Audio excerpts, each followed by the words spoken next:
गुरु ग्रंथ साहिब के 24 स्वरूप ससम्मान गुरुद्वारे में लौटाए। महामंडलेश्वर स्वामी हंसराम उदासीन के नेतृत्व में निकाली शोभायात्रा भीलवाड़ा। विगत दिनों इंदौर में हुई एक घटना के मद्देनजर भीलवाड़ा में अखिल भारतीय सिंधु संत समाज ट्रस्ट की कोर कमेटी द्वारा लिए गए निर्णयानुसार पवित्र ग्रंथों को सिख गुरुद्वारा को लौटाने का निर्णय सर्वसम्मति से लिया। पूरे सिंधी समाज ने भी अपने पूज्य संत महापुरुषों का पुरजोर समर्थन किया। महामंडलेश्वर स्वामी हंसराम जी उदासीन ने बताया कि पंजाब के एक निहंग दल ने इंदौर के सिंधी सनातन मंदिर पहुंचकर गुरु ग्रंथ साहिब को मर्यादा के साथ रखने की बात कही। निहंग दल का कहना रहा कि गुरु ग्रंथ साहिब गुरुद्वारे में ही रखे जाएं। यदि किसी अन्य धार्मिक स्थान पर रखे जाते हैं तो गुरु ग्रंथ साहिब वाले स्थान पर अन्य किसी की मूर्ति अथवा तस्वीर न हो। किसी भी सनातनी परंपरा का निर्वहन अपराध माना जाएगा। इंदौर जैसा कोई विवाद न हो, इसलिए भीलवाड़ा में हरि सेवा उदासीन आश्रम सनातन मंदिर के महामंडलेश्वर स्वामी हंसराम जी उदासीन के नेतृत्व में संत समाज ने श्री गुरु ग्रंथ साहिब के स्वरूप गुरुद्वारे में सौंपे गए। शहर के सिंधुंगा में स्थित श्री गोविंद धाम दरबार निमवाली दरबार से एकत्रित होकर गुरुद्वारे तक शोभायात्रा निकाली। श्री गुरु ग्रंथ साहिब के 24 स्वरूप सिख गुरुद्वारा कमेटी को सौंपे गए। महंत गणेश दास व भगवान श्री चंद्र धाम के महंत गुरदास उदासीन का कहना है कि हमारे मंदिरों में पूरे सम्मान के साथ पवित्र ग्रंथों को रखा जाता है और हमारे मंदिर सनातनी स्वरूप में ही होते हैं। मंदिरों में भगवान राम, भगवान शंकर, भगवान गणेश, दुर्गा माँ, भगवान हनुमान, भगवान श्री चंद्र जी, आराध्य देव झूलेलाल और अन्य साधु संतों की मूर्तियां, तस्वीरें, समाधियां भी स्थापित रहती हैं व उनका सेवा पूजन किया जाता है। वहीं अपने सद्गुरुओं की मूर्ति का भी पूजन होता है। ऐसे में कोई विवाद न हो, इसलिए पवित्र श्री गुरु ग्रंथ साहब को सम्मान के साथ बुधवार को लौटाया गया। इस अवसर पर सिंधी सेंट्रल पंचायत और अन्य सामाजिक संस्थाओं के प्रमुख और बड़ी संख्या में श्रद्धालु मौजूद थे। सनातनी अरदास कर शंख नगाड़ों की ध्वनि और श्री राम हरे श्री चंद्र हरे संकीर्तन के साथ अत्यंत श्रद्धा और सौहार्दपूर्ण वातावरण में पावन स्वरूप विदा किए गए। इसमें भीलवाड़ा, चित्तौड़गढ़, शाहपुरा, बिजौलिया, गुलाबपुरा आदि स्थानों के स्वरूप शामिल है। संत समाज ने गुरुद्वारे में भजन कीर्तन किया।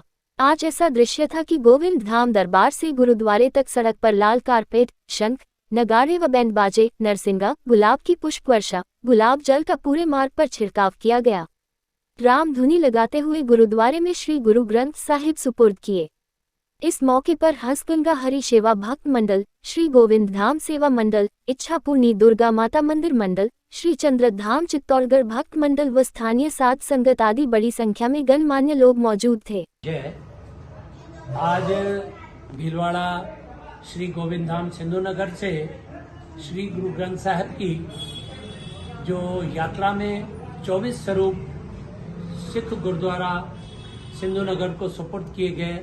जो पिछले दिनों इंदौर में घटना हुई है, निहंग सिख समाज सिंधी सनातन मंदिरों में आकर जिस प्रकार से सनातनी मंदिरों का अपमान किया और जिस प्रकार से जनवरी में 12 तारीख के लिए चैलेंज दे गए, 12 तारीख से पहले ग्रंथ साहब यहाँ तो हमारे सिख धर्म के हिसाब से रखें या ग्रंथ साहब वापस लौटा दें। और जो स्थान में मूर्तियां विराजमान थी उनको बुद्ध कहा और बुद्ध करके उठा के गणेश जी को, राधा कृष्ण जी को और हमारे सदगुरुओं की मूर्तियों को उठाकर असम्मानजनक तरीके से फेंका। वह संतों की गद्दियों पर संत जो बैठे हैं उनको पाखंडी कहा और अल्टीमेटम दिया 12 जनवरी से पहले यहाँ तो इस व्यवस्था को मूर्तियां हटाएं, यहाँ ग्रंथ हटा दें। तो सनातन धर्मी सिंधी समाज ने यह निर्णय लिया। अखिल भारतीय सिंधु संत समाज के बैनर तले हम सनातनी हैं, हम सनातन संस्कृति को ही रखेंगे।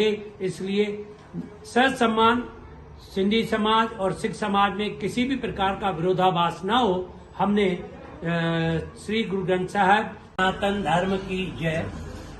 आज भीलवाड़ा नगर में जो इंदौर की पिछले दिनों घटना हुई है कि कुछ निहंग सिख लोग हमारे सिंधी सनातनी मंदिरों में आकर श्री गुरु ग्रंथ साहिब के लिए हमें बोल के गए कि आप अपने मंदिरों से यहाँ तो मूर्ति हटाएं और आप अपनी पूजा परंपरा सिख नमूने से करें।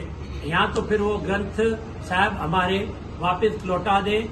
लास्ट 12 दिसंबर का हमें समय दिया था, उस दिन से हम लोग 11 दिसंबर से इंदौर से प्रारंभ कर ये कड़ी पूरे भारतवर्ष में चल रही है। सनातन मंदिरों से हम लोग जैसे वो इस तरह अमर्यादित तरह से ग्रंथ साहब नहीं लेके जाएं। हम सम्मान जिस तरह आज भीलवाड़ा में पलक पावड़े बिछाकर मार्गों पे पुष्प वर्षा करते हुए पूरे संतजन आज भीलवाड़ा, अजमेर, गुलाबपुरा, शाहपुरा, बिगोद से सभी जगहों से श्री गुरु ग्रंथ साहब का गुरुद्वारा सिंह सभा में सपुर्द करके वहाँ शब्द कीर्तन करके परमात्मा के आगे प्रार्थना करके आए और सनातन और सत्यता की प्रार्थना की हम लोगों ने कि हमेशा हम सतमार्ग पर चलें। छोड़ा, अखंड भारत से सिंध भूमि दी। आज यदि सिंध भूमि नहीं देता सिंधी समाज तो ये शायद भारत सनातन की ओर अग्रसर शायद ही होता।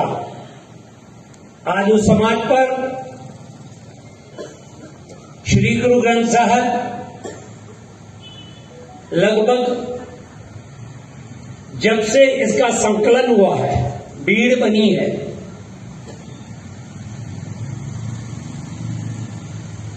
संकलन का मतलब है इसको सभी महापुरुषों की वाणी को एकत्रित करके बाइंडिंग किया और ग्रंथ बनाया।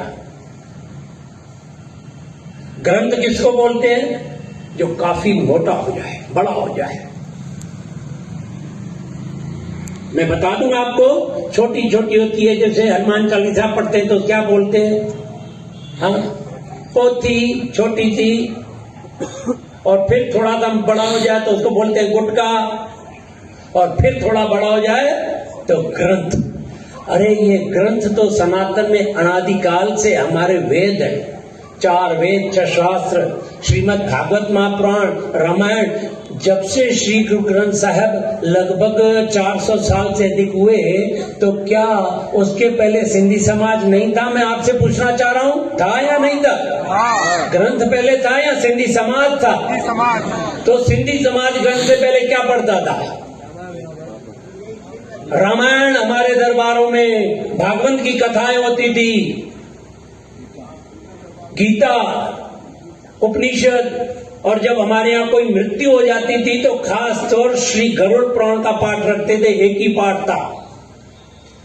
पर श्री गुरु ग्रंथ साहब सभी भक्तों की वाणी का संकलन हुआ, बहुत सरल लगी, और जो चीज सरल और सरलता से मिलती है तो आदमी जल्दी अपना लेता है, और जो चीज जल्दी अपनाता है बिना सोचे समझे कहीं न कहीं वो परेशानी का कारण बनती है।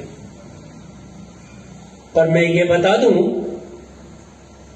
कि सिख समाज द्वारा जैसे बताया, इंदौर में बहुत कुछ कहा, पर ये लड़ाई बहुत पहले से चल रही है और भीलवाड़ा से ही चालू हुई थी। सबको पता हो तो जब 2002 का बिल आया था उस टाइम भी भीलवाड़ा बंद था, और इसी जगह